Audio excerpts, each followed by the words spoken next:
আসসালামু আলাইকুম ওয়া রাহমাতুল্লাহি ওয়া বারাকাতুহু। ইন্নাল হামদালিল্লাহ নাহমাদুহু ওয়া নুসাল্লি আলা রাসূলিহিল কারীম, আম্মা বা'দ। ফাউযু বিল্লাহি মিনাশ শাইতানির রাজীম। বিসমিল্লাহির রাহমানির রাহিম। ইউসিরুনা আলা আনফুসিহিম ওয়ালাউ কানা বিহিম খাসাসা। ওয়া ক্বালা নবী সাল্লাল্লাহু আলাইহি ওয়াসাল্লাম, দাখালতুল জান্নাতা ফাসামি'তু খাশফাতান ফাকুলতু মান হাদা? ক্বালু হাদিহি গুমাইসা বিনতে মিলহান উম্মে আনাস বিন মালিক। উপস্থিত শ্রদ্ধেয় সম্মানিত ইসলামী ভাই সকল, আজ আপনাদের সম্মুখীন অত্যন্ত একটি গুরুত্বপূর্ণ ব্যক্তিত্বের জীবনী নিয়ে কথা বলবো। তিনি হচ্ছেন উম্মে সুলাইম রাদিয়াল্লাহু আনহা। সম্মানীয় উপস্থিতি, আমরা এর পূর্বে আপনাদের সম্মুখীন ওয়াদাবদ্ধ হয়েছিলাম যে আমরা আপনাদের সম্মুখীন এই রমজান মাসে বেশ কিছু সাহাবায়ে কেরাম বা বেশ কিছু ব্যক্তিত্বের জীবনী, কিছু আল্লাহ নবী মুহাম্মদ সাল্লাল্লাহু আলাইহি সাল্লামের যুদ্ধের ঘটনা আপনাদের সম্মুখীন পেশ করব। আজকে তারই একটি অংশ আমরা আজকে যে ব্যক্তিত্বের জীবনী নিয়ে আলোচনা করব তা হচ্ছে উম্মে সুলাইম রাদিয়াল্লাহু তাআলা আনহা। সম্মানীয় উপস্থিতি, মনে রাখবেন, আল্লাহ পাক রব্বুল আলামিন এই জমিনের কিছু ব্যক্তিদেরকে পছন্দ করে নেন, বেছে নেন, যাদের জন্য এই দুনিয়ার কষ্ট দুঃখ নিমেষেই সহ্য করার আল্লাহ ক্ষমতা দিয়ে দেন। এমন ব্যক্তি আল্লাহ এই পৃথিবীতে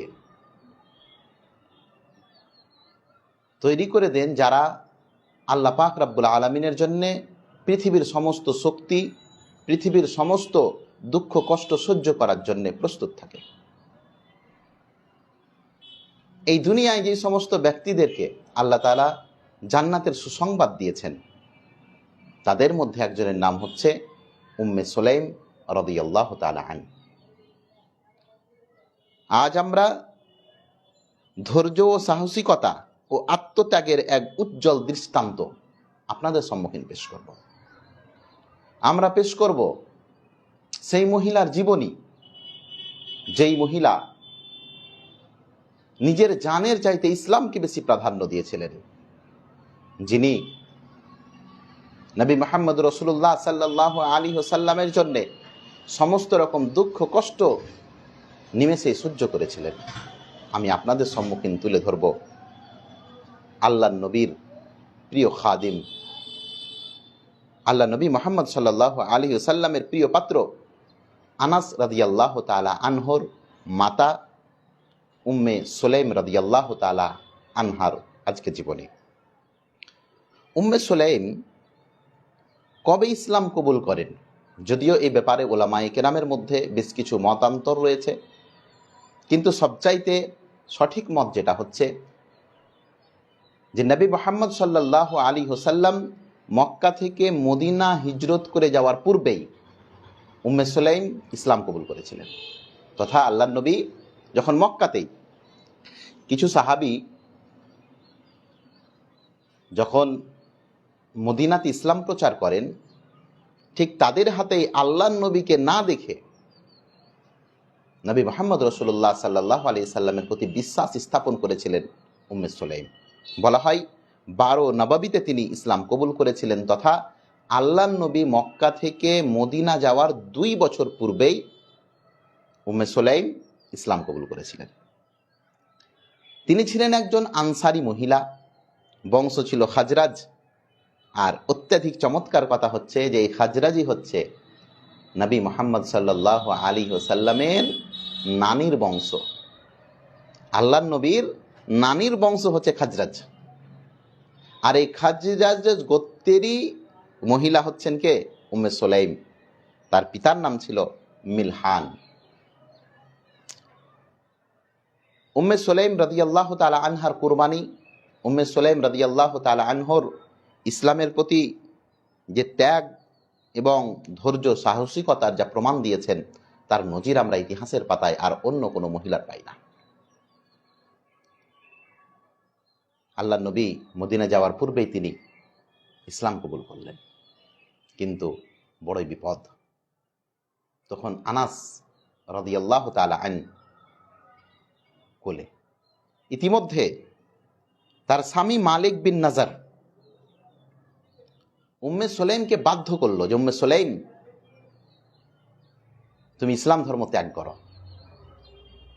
উম্মে সুলাইম ইসলাম কবুল করলেন, ইতিমধ্যে তার স্বামী মালিক বিন নাজার বাধ্য করলেন যে ইসলাম ত্যাগ করো। উম্মে সুলাইম রাদিয়াল্লাহু তাআলা আনহা ইসলাম থেকে ফিরে এলেন না, বরঞ্চ শেষ মুহূর্তে তার স্বামী তাকে এবং তার ছোট্ট বান্দা, ছোট্ট ছেলে, শিশু আনাস বিন মালিক রাদিয়াল্লাহু তাআলা আনহু, এই দুইজনকেই ছেড়ে উম্মে সুলাইমের স্বামী মালিক বিন নাজার মদিনা থেকে চলে গেলেন। বড়ই দুঃখের জীবনী। উম্মে সুলাইম কার কাছে যাবে? স্বামীবিহীন কার কাছে দেখা করবে? কোথায় খেতে পাবে? কিন্তু উম্মে সুলাইম ধৈর্যের, সবুরের বেনজির একটি ইতিহাস, বেনজির একটি প্রমাণ দিয়ে গেছেন। উম্মে সুলাইম রাদিয়াল্লাহু তাআলা আনহা প্রতিদিন, যতদিন আল্লাহর নবী মক্কা থেকে মদিনা যাননি, প্রতিদিন মদিনার শেষ ওই রাস্তাতে, যেই রাস্তা মক্কার দিকে যায়, ওই রাস্তাতে সকালে এসে বসে থাকতেন, সন্ধ্যা অবধি আল্লাহর নবীর অপেক্ষায় রত থাকতেন। যখন আল্লাহর নবী মক্কা থেকে মদিনা গেলেন, আনসারি মহিলা এবং আনসারি ব্যক্তি সব আল্লাহর নবীকে তোহফা দিতে লাগলেন, উপহার। কেউ কিছু, কেউ কিছু, কেউ কিছু, তো কেউ কিছু, আল্লাহর নবীকে সবাই একটি একটি করে উপহার দিচ্ছেন। উম্মে সুলাইম, কেউ নাই তো, বাড়ি নাই, ঘর নাই, স্বামী ছেড়ে চলে গেছে, ছোট্ট বান্দা বেটা। আনাস বিন মালিক রাদিয়াল্লাহু তাআলা আনহুকে নিয়ে উম্মে সুলাইম আল্লাহর নবীর দরবারে গেলেন। আল্লাহর নবীকে বললেন, আল্লাহর নবী, একমাত্র আমার সম্পদ হচ্ছে এখন আনাস, আর কেউ নেই। উম্মে সুলাইম নির্দ্বিধায় আল্লাহর নবীকে উপহার দিলেন তার একমাত্র সম্পদ আনাস। আল্লাহর নবী বললেন, আল্লাহর নবী, আল্লাহর নবীকে বললেন, আল্লাহর নবী, সবাই তো কেউ না কিছু নিয়ে এসেছে, আমার কাছে আপনাকে দেওয়ার মতন কিচ্ছু নেই আমার এই সন্তান ব্যতীত। আল্লাহর নবী, আজকে থেকে আমি আমার এই পুত্র, আমার এই বেটাকে আপনাকে দিয়ে দিলাম। সেই দিন থেকে আনাস বিন মালিক রাদিয়াল্লাহু তাআলা আনহু আল্লাহর নবীর খাদিম হয়ে গেছিলেন। উম্মে সুলাইমকে যখন মদিনার বিখ্যাত যোদ্ধা এবং সমৃদ্ধশালী ব্যক্তি, সচ্ছল ব্যক্তি আবু তালহা রাদিয়াল্লাহু তাআলা আনহু ইসলাম কবুল করেননি তার পূর্বেই, যখন দেখছেন উম্মে সুলাইমকে তালাক দিয়ে দিয়ে তার স্বামী ছেড়ে পালিয়ে গেছে, তখন আবু তালহা ইসলাম কবুল করেননি। আনাসের মা উম্মে সুলাইমের চরিত্র, ব্যবহার এবং সৌন্দর্য দেখে বিবাহর প্রস্তাব দিলেন আবু তালহা। আর এই আবু তালহাকে মদিনার সবচাইতে বেশি খেজুরের বাগান ছিল এই আবু তালহার। আবু তালহা যেমন তেমন ব্যক্তি নয়। আবু তালহা রাদিয়াল্লাহু তাআলা আনহুর মদিনার মাটিতে সবচাইতে বেশি খেজুরের বাগান ছিল, সবচাইতে বড় যোদ্ধা, দেখতেও খুব সুন্দর তালহা। ঠিক ওই সময়তেই তালহা রাদিয়াল্লাহু তাআলা আনহু উম্মে সুলাইমকে বিবাহর প্রস্তাব দিচ্ছেন যে, উম্মে সুলাইম, আমার সঙ্গে বিবাহতে আবদ্ধ হও। উম্মে সুলাইম রাদিয়াল্লাহু তাআলা আনহা আবু তালহাকে বলছেন, দেখেন, আমার পূর্বেকার স্বামী, আমার পূর্বেকার সংসার বড়ই মধুর সংসার ছিল, সুখের জীবন ছিল আমাদের। ছোট্ট আনাসকে নিয়ে আমি এবং মালিক বিন নাজার খুব সুখীতে ছিলাম, কিন্তু আমার স্বামীকে ছেড়ে দেওয়ার একমাত্র কারণ হচ্ছে ইসলাম। যে কারণে আমি আগেকার স্বামীকে ছেড়েছি, ওই কারণ তো আপনার মধ্যেও। তালহা রাদিয়াল্লাহু তাআলা আনহুকে উম্মে সুলাইম এক বাক্যে উত্তর দিলেন, আমি আপনাকে বিবাহ করতে পারি, শর্ত হচ্ছে একটা। উম্মে সুলাইম তালহাকে বলছেন, আবু তালহাকে, যে আমি আপনাকে বিবাহ করতে পারি, শর্ত হচ্ছে একটা। কি শর্ত? যে আমাকে প্রাপ্য আমার মোহর আদায় করতে হবে। আপনি কি পারবেন? আবু তালহা ধনাঢ্য ব্যক্তি, শত শত বাগান খেজুরের মদিনার মাটিতে, তিনি তো একবার বলে দিলেন হ্যাঁ। উম্মে সুলাইম প্রথম শর্ত দিলেন, আমাকে বিবাহ করতে গেলে আমার দেনমোহর হচ্ছে ইসলাম কবুল। আপনি ইসলাম কবুল করবেন, এটাই আমার দেনমোহর। আবু তালহা তো ঘেবড়ে গেলেন, তোমাকে বিবাহ করার জন্য আমাকে মুসলমান হতে হবে। এক পর্যায়ে আবু তালহা সেখান থেকে চলে গেলেন। কিছুদিন পরে আবু তালহা রাদিয়াল্লাহু তাআলা আনহু উম্মে সুলাইমের কাছে বিবাহরও প্রস্তাব দিলেন, আর নবীর কাছে গিয়ে ইসলামও কবুল করলেন। সুখের সংসার আবু তালহার, সুখের সংসার উম্মে সুলাইমের, একটা নতুন জীবনী আবার আরম্ভ হলো। হে প্রিয় ভাই, এই আবু তালহা এবং উম্মে সুলাইমের জীবনী একটি সংসার ছিল, মধুর সংসার। আবু তালহা রাদিয়াল্লাহু তাআলা আনহু এবং উম্মে সুলাইমের মাধ্যমে একটি সন্তান জন্মগ্রহণ করে, যার নাম ছিল আবু উমাইর। একদিন আবু উমাইরকে আল্লাহ নবীও খুব ভালোবাসতেন। বুখারীর রিওয়ায়েতে এসেছে যে আল্লাহ নবী ওই আবু উমাইর, উম্মে সুলাইম এবং তালহার যেটা পুত্র, তার সঙ্গে আল্লাহ নবী অনেক সময় খেলতেন। এইরকম ব্যক্তি, ছোট্ট বাচ্চা। আবু উমাইর, উম্মে সুলাইম এবং আবু তালহার একমাত্র সন্তান আবু উমাইর একদিন অসুস্থ হল। দিনের দিন তার অসুস্থতা বাড়ছে। এমনকি হাদিসে এসেছে যে আবু তালহা নিজেও অসুস্থ হয়ে গেছিলেন তার পুত্রের অসুস্থতার কারণে। কত ভালোবাসতেন তার পুত্রকে। আবু তালহা রাদিয়াল্লাহু তাআলা আনহু অসুস্থ বাচ্চা ছেড়ে, অসুস্থ ছেলে ছেড়ে একদিন কাজে বাড়ি থেকে বেরিয়েছেন। ইতিমধ্যে তার ছেলে ইন্তেকাল করেছে। বুখারীর রিওয়ায়েতে এসেছে ঘটনাটি। উম্মে সুলাইম কি কুরবানি দিয়েছেন দিনের জন্য দেখেন। স্বামী বাইরে, বাচ্চা অসুস্থ, কত ধৈর্যের প্রমাণ দিয়েছেন তিনি, যে উম্মে সুলাইম একাই বাড়িতে, একমাত্র তাদের পুত্র তখন আবু তালহা, দুইজনের, আবু তালহা এবং উম্মে সুলাইমের আবু উমাইর। আবু তালহা বাইরে গেছেন, বাইরে থেকে আসছেন, সেই দিনই তার একমাত্র ছেলে, একমাত্র সন্তান, কলিজার টুকরা আবু উমাইর ইন্তেকাল করলেন, মারা গেলেন। বড় আশ্চর্য। আবু তালহার একমাত্র সন্তান তখন আবু উমাইর। আবু উমাইর যেই দিন বাড়ি আসছেন, সেই দিন আবু তালহার স্ত্রী উম্মে সুলাইম পুরো বাড়ির লোককে বলে দিলেন, দেখেন আমার সন্তান আজকে ইন্তেকাল করেছে, আপনারা কেউ আবু তালহাকে খবর দেবেন না, আমি তার স্ত্রী, আমি নিচে দেব। স্বামী বাড়ি এলেন, তার খাতিরদারি হলো। আবু তালহা জিজ্ঞাসা করলেন, পুত্র কেমন আছে? আবু উমাইর কেমন আছে? উম্মে সালমা এক ঘরে তার মৃত সন্তান আবু উমাইর, অন্য ঘরে তার স্বামী। একবার বিশ্বাস করুন, ইসলামের জন্য কতটা কুরবানি দিতে গেলে এক ঘরে মৃত সন্তান আর আরেক ঘরে তার স্বামী, স্বামীর সম্মুখীন সেজে গুজে সুন্দরভাবে পরিপাটিভাবে পেশ হচ্ছেন, নিজেকে পেশ করছেন উম্মে সুলাইম। এরা কি করেছে দিনের জন্য ভাবা যায়। উম্মে সুলাইম এক ঘরে মৃত তার সন্তান, তার স্বামীকে জানাচ্ছেন না, এরই জন্যে যে আমার স্বামী সফর করে এলেন, এলে খেঁচতে আছেন, ক্লান্ত হয়ে আছেন, আমার এখন প্রথম কাজ তার ক্লান্ত দূর করা।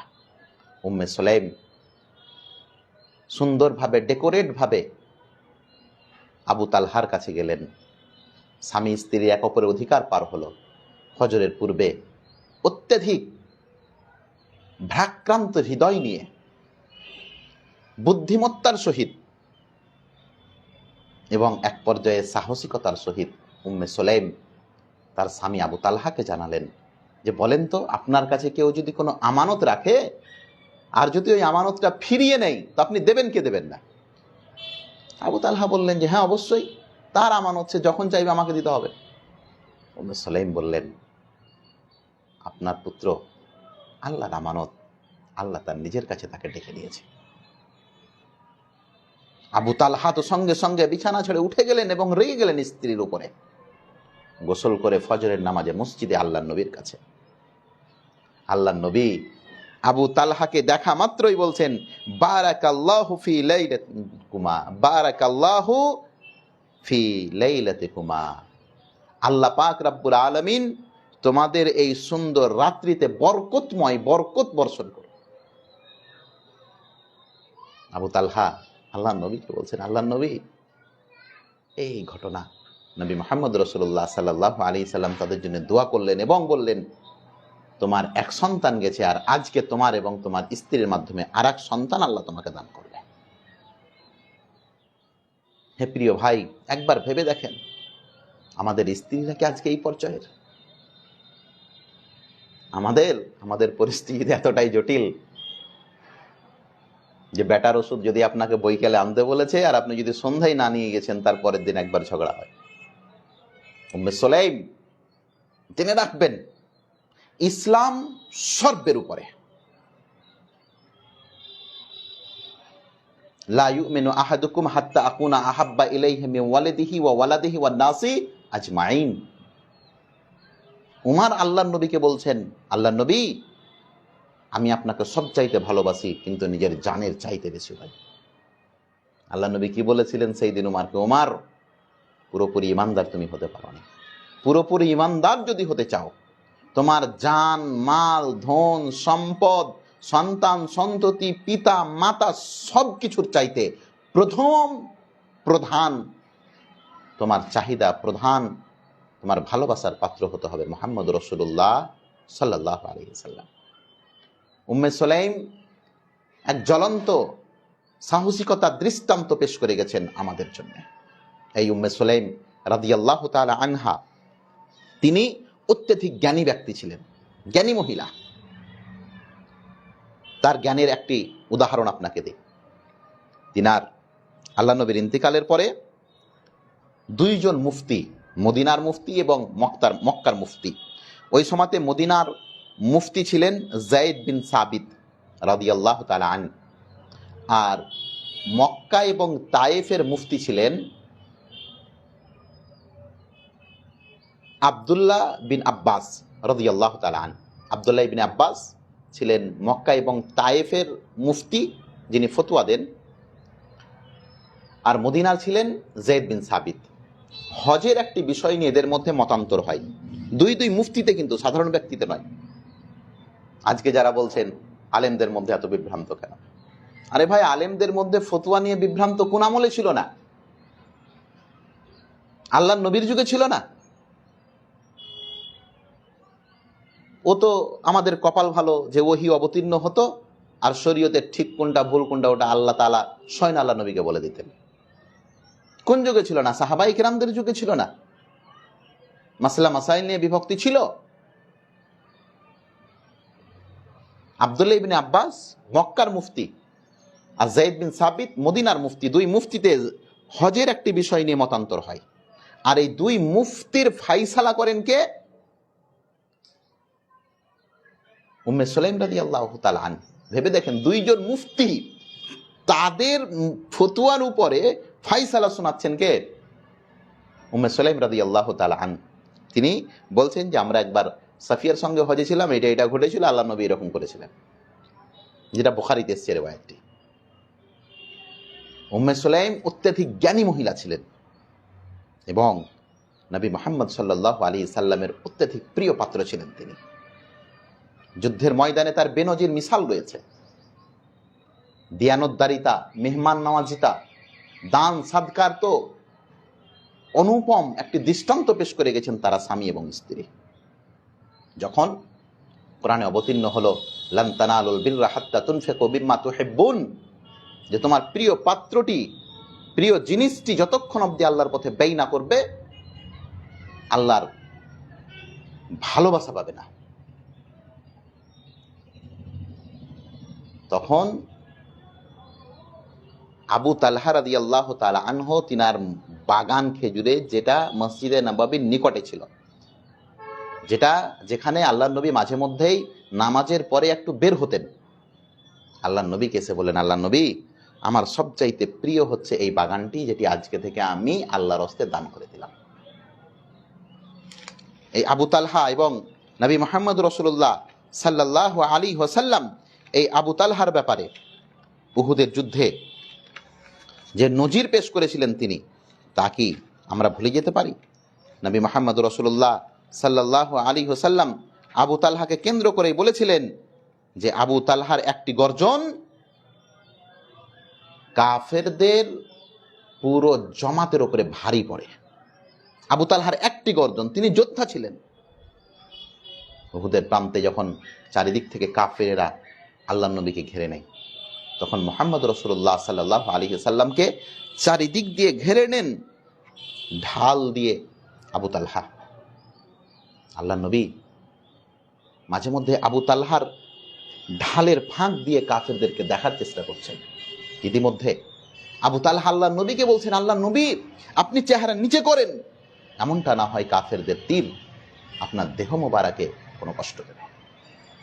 এই ছিলেন নবী মুহাম্মদ রাসূলুল্লাহ সাল্লাল্লাহু আলাইহি সাল্লামের প্রিয় পাত্র এরা। নবী মুহাম্মদ রাসূলুল্লাহ সাল্লাল্লাহু আলাইহি সাল্লামের জন্য নিবেদিত প্রাণ হচ্ছে উম্মে সুলাইম এবং আবু তালহার এই পরিবার। বুখারীর একটি হাদিস এসেছে, নবী মুহাম্মদ রাসূলুল্লাহ সাল্লাল্লাহু আলাইহি ওয়াসাল্লাম একদিন তিনার কাছে মেহমান এলো। আল্লাহ নবীর কাছে কিছুই নেই। এক রাত্রিতে আল্লাহ নবী বললেন, কে আছো যে আমার মেহমানকে বাড়ি নিয়ে গিয়ে তার মেহমানদারিতা করবে? আবু তালহা স্ত্রীর বিনা পরামর্শেই মেহমান নিয়ে চলে গেলেন রাত্রিবেলায় বাড়িতে। আবু তালহা উম্মে সুলাইম তার স্ত্রীকে জিজ্ঞাসা করছেন, বাড়িতে কোনো খাবার আছে? কোনো খাবার নেই। উম্মে সুলাইম তার স্বামী আবু তালহাকে বলছেন যে শুধু বাচ্চাদের কিছু খাবার আছে, আর বাচ্চারা অপেক্ষা করছে সেটা খাবারের জন্য। আবু তালহা এবং উম্মে সুলাইম দুইজন মিলে পরামর্শ করলেন যে আল্লাহর নবীর মেহমান এনেছি, বাচ্চাদেরকে খাবার ভান্দা খেয়ে ঘুমিয়ে দেওয়া হলো, আর বাচ্চাদের খাবারটা আল্লাহর নবীর মেহমানকে পেশ করা হলো। উম্মে সুলাইম তার স্বামীকে বললেন, হে প্রিয়, এই খাবার তো দুইজনের জন্য যথেষ্ট নয়, মেহমান আপনাকে ছাড়া তো খাবে না, কি করা যায়? আবু তালহা তখন উম্মে সুলাইমকে বললেন, রাত্রিবেলায় খাবার যখন পেশ করবে, প্রদীপ ছোট করার বাহানা দিয়ে প্রদীপকে নিভিয়ে দেবে। আমাকে তো মেহমান ছাড়বে না, আমি পাশে বসে থাকবো, আমি খাবার ভান করব, আমি খাবার মতো মুখ হিলাতে থাকবো, চিবাতে থাকবো, মূলত আমি খাবো না, মূলত খাবেন আল্লাহর নবীর মেহমান। প্রিয় বন্ধু, একবার ভেবে দেখেন তো, মেহমানদারিতার কি নজির পেশ করেছেন উম্মে সুলাইম। নিজের বাচ্চাদের খাবার আল্লাহর নবীর মেহমানদের সম্মুখীন পেশ করেছেন। কি স্বামী এবং স্ত্রীর কি ঘর সংসার ছিল। আর আজকে আমাদের স্ত্রীকে না বলে রাত্রিবেলায় যদি বন্ধুকে নিয়ে যান এক কাপ চা পান করানোর জন্য, তো সারা রাত সেই দিন আপনার ঘুম হারাম হয়ে যাবে। মেহমানের আপ্যায়নের যে বর্ণনা নবী মুহাম্মদ রাসূলুল্লাহ সাল্লাল্লাহু আলাইহি সাল্লাম দিয়েছেন। আল্লাহ নবী বলছেন, মান কানা ইউমিনু বিল্লাহি ওয়াল ইয়াউমিল আখির ফালইউকরিম যায়ফা। যেই ব্যক্তি আল্লাহকে বিশ্বাস করে এবং কিয়ামতের দিনকে বিশ্বাস করে, সে যেন মেহমানদের আপ্যায়ন করে। আপনার প্রয়োজন, আমার প্রয়োজন। উম্মে সুলাইমের এই ইতিহাস, আবু তালহার এই ইতিহাস, মেহমানদের প্রতি আমাদের সুব্যবহার, সদ্ব্যবহার এবং মেহমানদের জন্য কুরবানি নিজেকে করুন। প্রিয় ভাই, উম্মে সুলাইম ছিলেন পৃথিবীর ইতিহাসে এক জ্বলন্ত দৃষ্টান্ত, ধৈর্য এবং সাহসিকতা ও আত্মত্যাগের এক উজ্জ্বল দৃষ্টান্ত। সাহসিকতা জানেন, আনাস বিন মালিক, তার পুত্র আনাস বিন মালিক বলছেন যে বদরের যুদ্ধে এবং উহুদের যুদ্ধে আমি দেখেছি আমার মাকে, দেখেছি খাদিজা রাদিয়াল্লাহু আনহাকে, আল্লাহ নবীর স্ত্রী, এরাকে দেখেছি যুদ্ধের ময়দানে যোদ্ধাদেরকে, আহত মুসলিম সৈন্যদেরকে মরহম পট্টি করতে, এবং দেখেছি আমার মাকে যে পিঠে বড় একটি পানির পাত্র নিয়েছেন এবং যোদ্ধাদের পান করার জন্য তিনি ছুটে ছুটে যাচ্ছেন। আনাসের মায়ের শরীরে সেই দিন 27টি কাফেরদের অস্ত্রের দাগ লেগেছিল, 27 জায়গাকে কেটে দিয়েছিল। এই ছিল উম্মে সুলাইম। নবী মুহাম্মদ রাসূলুল্লাহ সাল্লাল্লাহু আলাইহি সাল্লাম বিনা অনুমতিতে এক নিজের বাড়ি প্রবেশ করতেন, আর একটা বাড়ি প্রবেশ করার জন্য কোনো অনুমতি নিতেন না, যেটা ছিল উম্মে সুলাইমের বাড়ি। উম্মে সুলাইমের বাড়ি একবার আল্লাহ নবী গেছেন, তো আল্লাহ নবী নেই। তখন আল্লাহ নবী না উম্মে সুলাইম একবার, আল্লাহ নবী একবার উম্মে সুলাইমের বাড়ি গেছেন, তো আল্লাহ নবী দেখছেন যে উম্মে সুলাইম নেই। একটা খাট বিছা ছিল, আল্লাহ নবী খাটে ঘুমিয়ে গেছেন উম্মে সুলাইমের বাড়িতে। নবী মুহাম্মদ রাসূলুল্লাহ সাল্লাল্লাহু আলাইহি সাল্লাম ঘুমাচ্ছেন আর এত ঘেমেছেন যে আল্লাহ নবীর পাসিনা মোবারক শরীর দিয়ে চুঁয়ে চুঁয়ে পড়ছে, আর গন্ধতে সুগন্ধতে ভরে গেছে পুরো মজলিস, পুরো বাড়ি। উম্মে সুলাইম এসে দেখছেন আল্লাহ নবীর ঘাম মোবারক, অত্যাধিক সুগন্ধ। তখন তিনি সেগুলো নিচে ফোটে ফোটে পড়ছে, যেটা চামড়া ছিল ওই চামড়াতে। তখন উম্মে সুলাইম ওগুলোকে নিয়ে বোতলের মধ্যে বদ্ধ করে নিচ্ছেন, বোতলের মধ্যে ভরে নিচ্ছেন। উম্মে সুলাইম রাদিয়াল্লাহু তাআলা আন সব কিছুকে কুরবানি করেছিলেন একমাত্র ইসলামের জন্য। হুনাইনের যুদ্ধে নবী মুহাম্মদ সাল্লাল্লাহু আলাইহি ওয়াসাল্লাম মক্কা বিজয়ের 14 দিন বা 16 দিন বা 18 দিন পরে এটা যুদ্ধ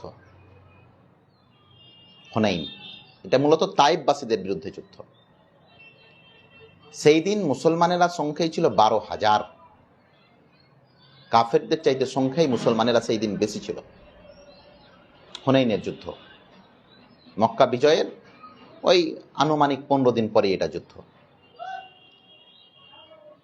12,000 সৈন্যের মধ্যে আঙুলে গোনা কয়েকজন, খুব বেশি হতে গেলে 8 জন থেকে 10 জন সাহাবী, 8 জন থেকে 10 জন ব্যক্তি বাদ দিয়ে সবাই কাফেরদের তীরের আঘাত সহ্য না করতে পেরে সবাই পিঠ ঘুরা দিয়ে ছুটে পালিয়েছে আল্লাহর নবীকে যুদ্ধের ময়দানে ছেড়ে দিয়ে।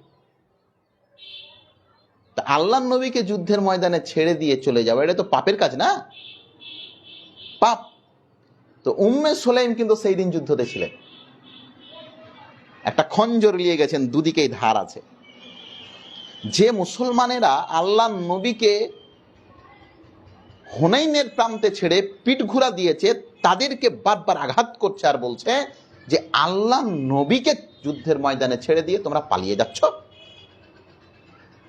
ভাষা বুঝেন, উম্মে সুলাইম বলছেন মুসলমানদেরকে যে আল্লাহ নবী যুদ্ধে লড়াই করছে না, তোমরা আল্লাহ নবীকে যুদ্ধের ময়দানে ছেড়ে দিয়ে পিঠ ঘুরা দিয়েছ। বড় ভয়ানক যুদ্ধ হুনাইনের যুদ্ধে।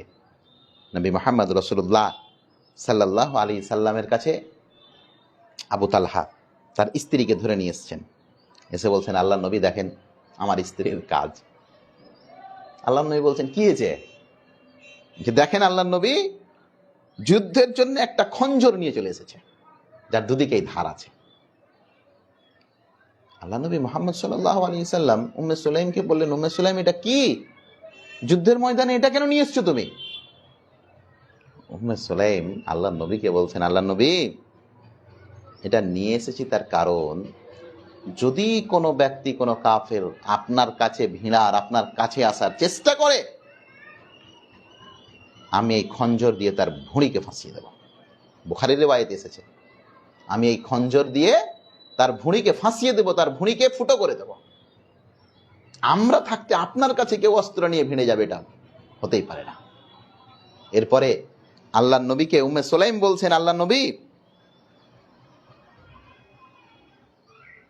এদের ব্যাপারে আপনি ফায়সালা করুন, যারা আপনাকে এই ময়দানে ছেড়ে চলে গেছে। হুনাইনের যুদ্ধে উম্মে সুলাইম আল্লাহ নবীর পক্ষ থেকে যুদ্ধে চলে গেছেন। আপনি কি জানেন ওই সময়তে উম্মে সুলাইমের পেটে একটি বাচ্চা হুনাইনের যুদ্ধে, যার নাম আব্দুল্লাহ, গর্ভে সন্তান আব্দুল্লাহ, এটা তো ওই সময়তেই হতে পারবে যখন আল্লাহর প্রতি ঈমান, সাহসিকতা থাকবে সেই রকম কাফেরদের বিরুদ্ধে, নিজের জান প্রাণ লুটিয়ে দেওয়ার একটা তামান্না থাকবে। গর্ভে সন্তান আব্দুল্লাহ, পরে ওই বেটা জন্মগ্রহণ করছে, তার নাম রাখা হচ্ছে আব্দুল্লাহ। পেটে সন্তান রেখে উম্মে সুলাইম চলে গেছেন হুনাইনের যুদ্ধে খঞ্জর নিয়ে। জানামেনা খঞ্জর নয়, দুদিকেই তালওয়ার। সবাই আল্লাহ নবীকে ছেড়ে চলে যাচ্ছেন, কয়েকজন যাননি, তার মধ্যে একজন উম্মে সুলাইম। আর আমাদের স্ত্রী, আমাদের বোন, আমাদের মায়েরা যদি গর্ভবতী হয় তাহলে কি হয়? ও সিঁড়ি চড়তে ভয় হয়। ওর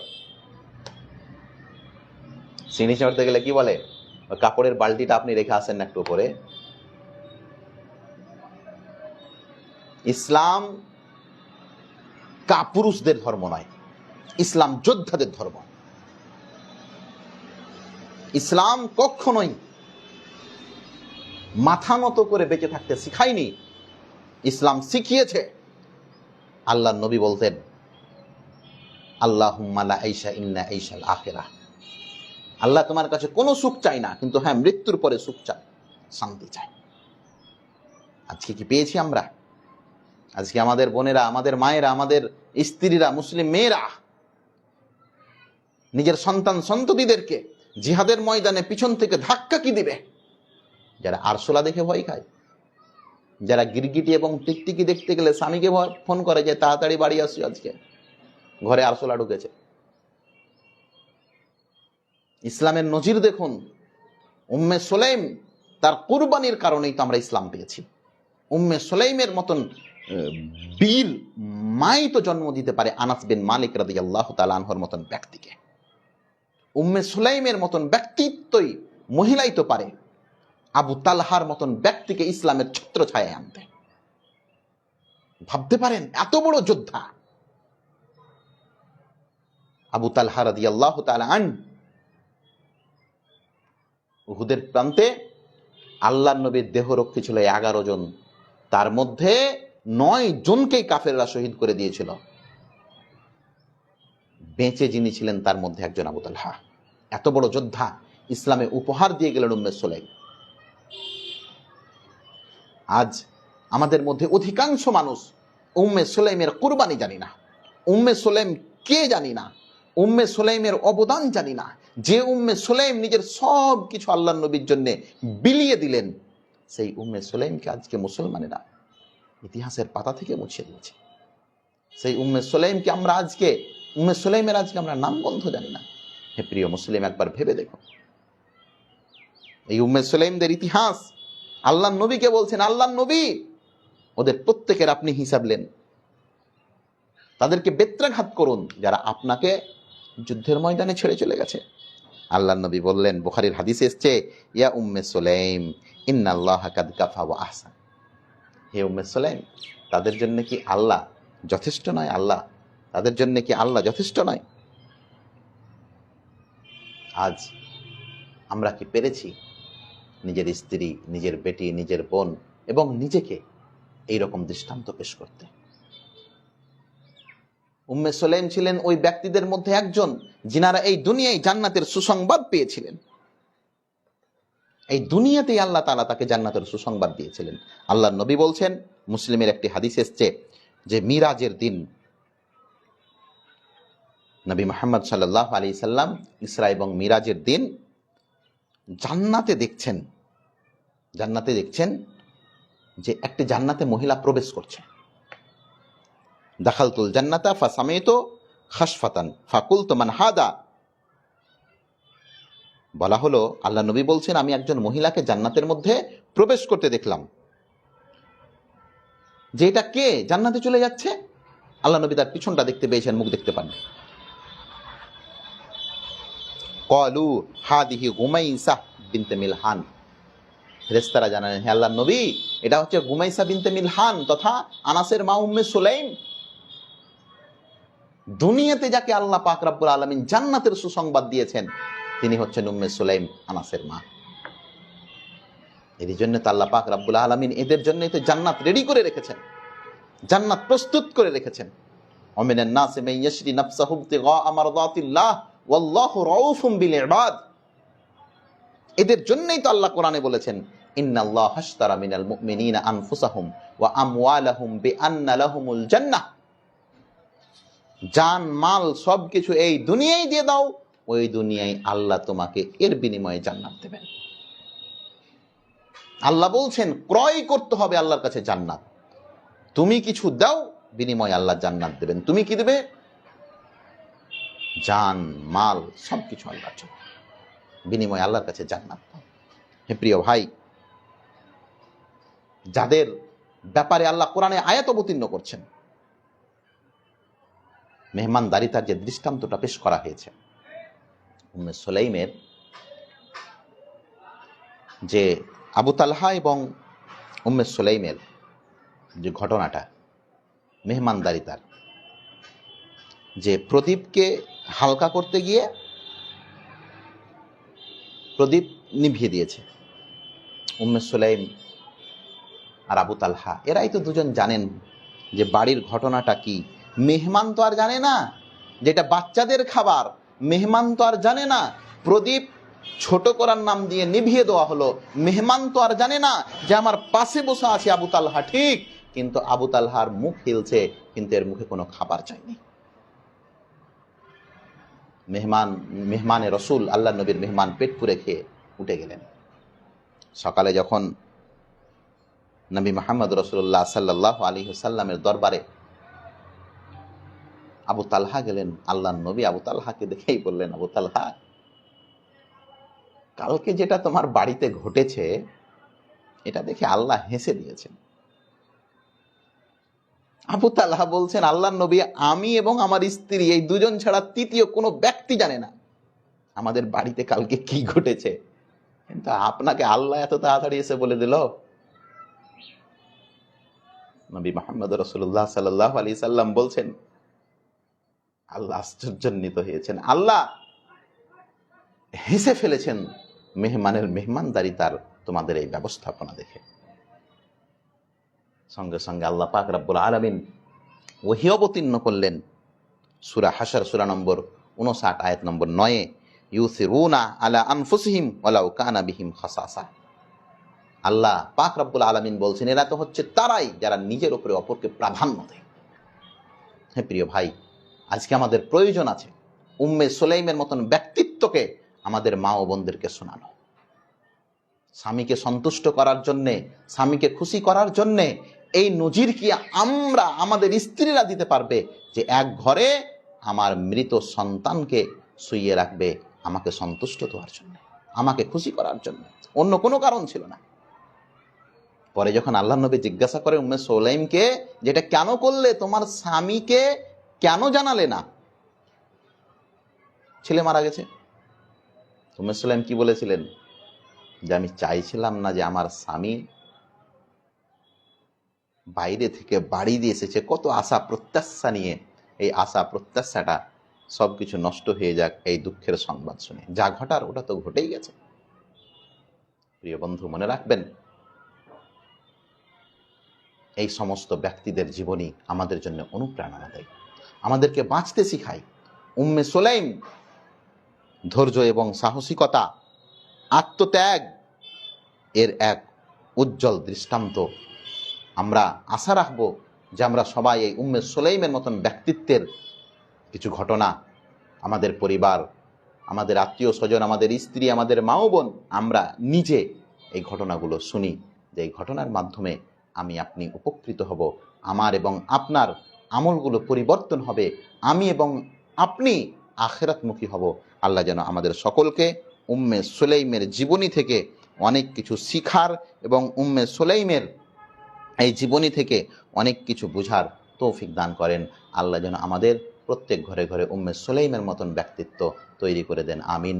ওয়া আখিরু দাওয়ানা আলহামদুলিল্লাহি রাব্বিল আলামিন। আসসালামু আলাইকুম ওয়া রাহমাতুল্লাহি ওয়া বারাকাতুহু।